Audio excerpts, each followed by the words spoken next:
जय हिंद दोस्तों। आज हम शुरू करने वाले हैं एनसीसी की क्लासेस में मैप रीडिंग, जिसमें हमारी आज यह दूसरी क्लास होगी। पहली क्लास हम पढ़ चुके हैं और वह हमारे प्लेलिस्ट में लगी हुई है। अगर आप पहली क्लास देखना चाहते हैं तो वहां से आराम से देख सकते हैं। तो मैप रीडिंग की आज ये दूसरी क्लास है और इसमें हम आगे देखेंगे। अगर नए हैं तो सब्सक्राइब करिए, वरना आगे देखिए। एनसीसी की क्लास में पीछे हम देख चुके हैं सारी चीज़ें। अब आगे अगर हम बात करें तो सबसे पहला आता है इसमें ऊंचाई दिखाने की विधियां, यानी कि एग्जाम में यह भी पूछ लिया जाता है कि ऊंचाई दिखाने की विधियां, यानी कि मानचित्र पर ऊंचाई दिखाने की निम्न कौन सी विधियां होती है, या मानचित्र पर ऊंचाई दिखाने का क्या तरीका होता है। तो सबसे पहले बात करें तो पृथ्वी, इसकी बात करें इसकी परिभाषा के रूप में, तो पृथ्वी का तल सब जगह एक सार नहीं है। कहीं पर पहाड़ टीला है तो कहीं पर घाटी तथा नदियां हैं। भूमि की इस तरह हुई नीची ऊंची आकृति को हम रिलीफ से संबोधित करते हैं। रिलीफ को नक्शे पर दर्शाने के निम्न तरीके होते हैं, यानी कि जो पृथ्वी का सतह है वह हर जगह एक जैसा नहीं है। यानी कि कहीं हिमालय जैसा बड़े पहाड़ हैं तो कहीं प्रशांत महासागर जैसा घाट समुद्र है, महासागर है, और कहीं हिंद महासागर है, और कहीं कहीं पर घाटियां हैं, दर्रे हैं। इस प्रकार पृथ्वी का जो सतह है वो पूरे संपूर्ण पृथ्वी एक जैसी नहीं है। तो मानचित्र पर भी एक जैसा दिखाना संभव नहीं है, इसलिए हर चीज़ों की कुछ ना कुछ विधियां होती है जिसके सहारे हम दिखाते हैं।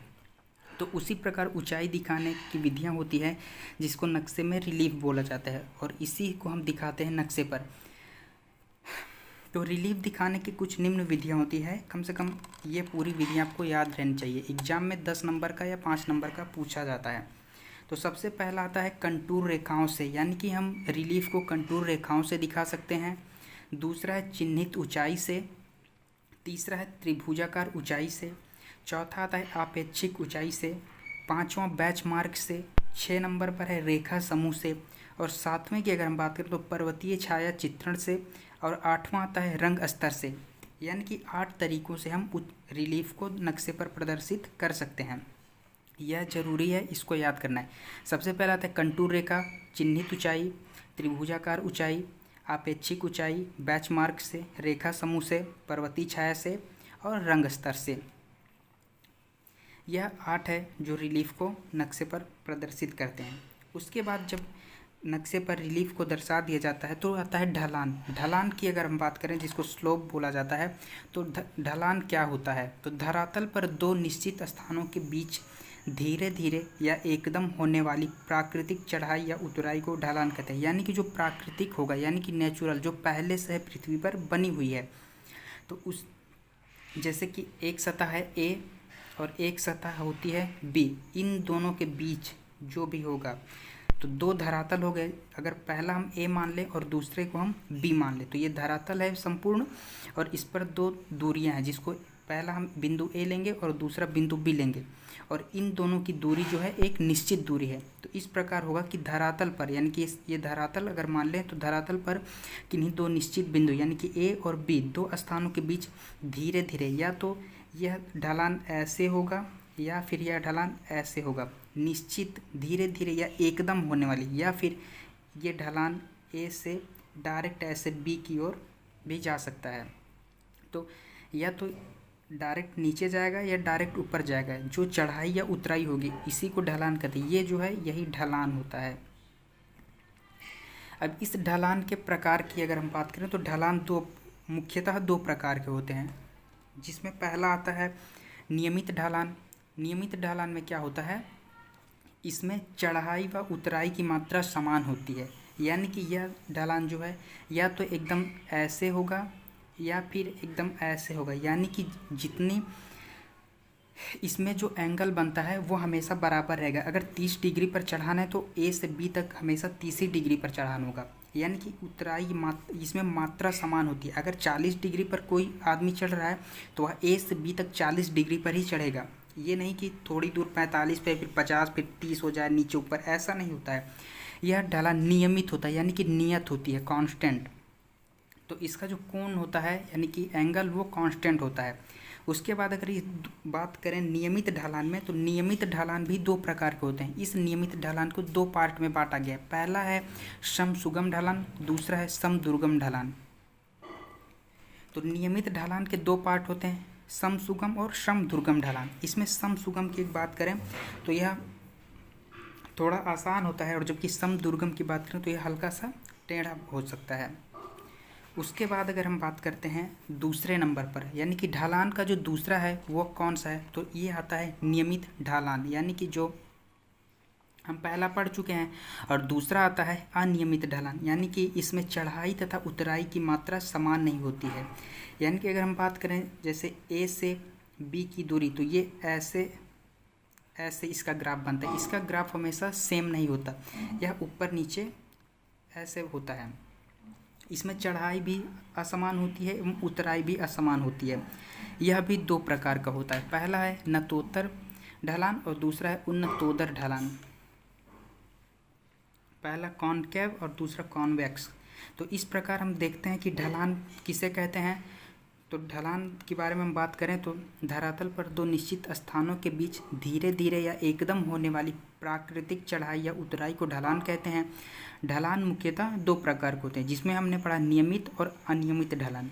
नियमित ढलान में भी दो होते हैं, सम सुगम ढलान और सम दुर्गम ढलान। फिर नियमित ढलान में भी दो होते हैं, नतोत्तर ढलान और उन्नतोदर ढलान। अब इसके बाद हम बात करते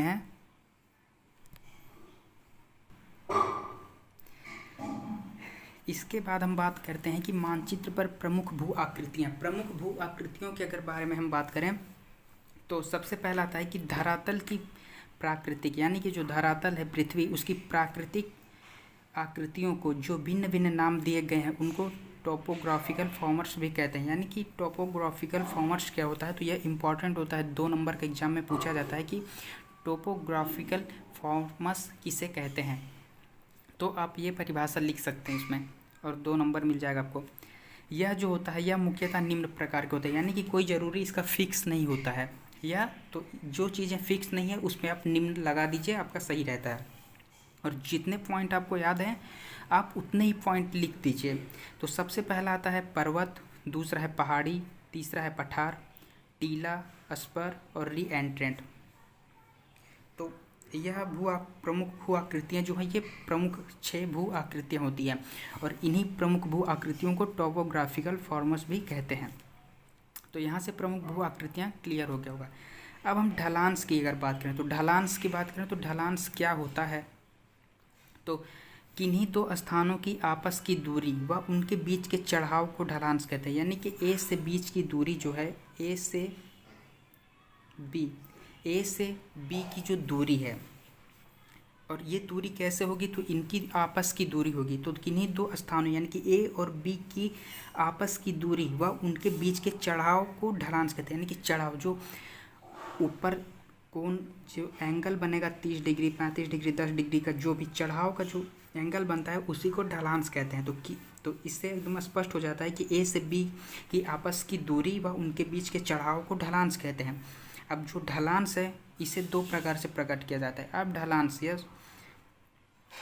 को 2 प्रकार से प्रकट कर सकते हैं। अगर हम पहली की बात करें तो पहला आता है ग्रेडियंट से और दूसरा है ढलान की डिग्री से। तो पहला है ग्रेडियंट और दूसरा है ढलान की डिग्री से।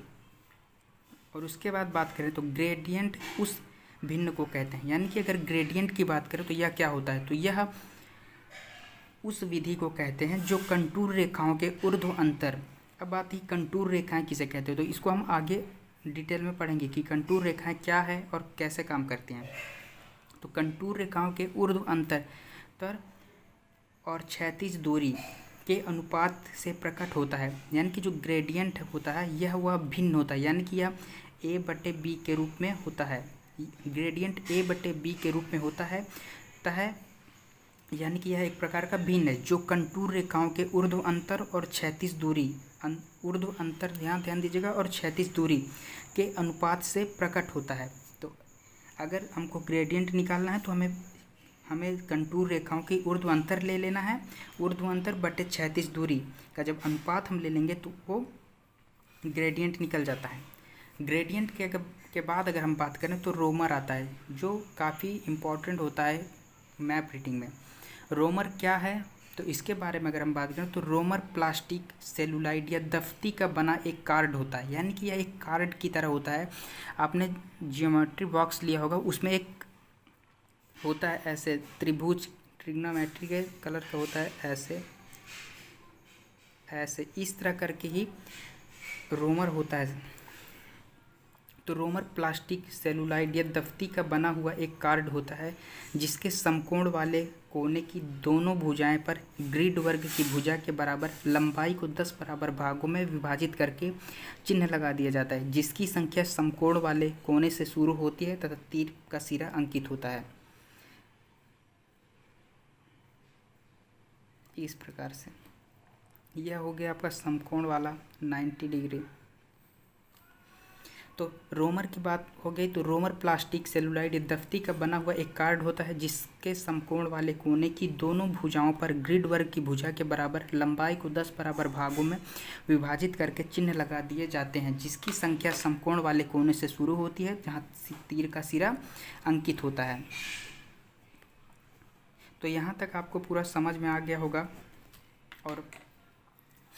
और उम्मीद करते हैं कि आपको समझ में आ गया हो। अगर आपको समझ में आ गया तो ठीक है, और नहीं समझ में आया तो एक बार आप इस वीडियो को दोबारा देख लीजिए, आपको पूरा समझ में आ जाएगा। और अगर आप नोट्स बनाना चाहते हैं तो जिस प्रकार यह लिखा है इसी प्रकार अपने कॉपी पर उतार लीजिए, आपका पूरा नोट्स बन जाएगा। एग्ज़ाम के समय आपको रिविज़न करने में आसानी होगी और एक ग्रेड आपका आसानी से आ जाएगा।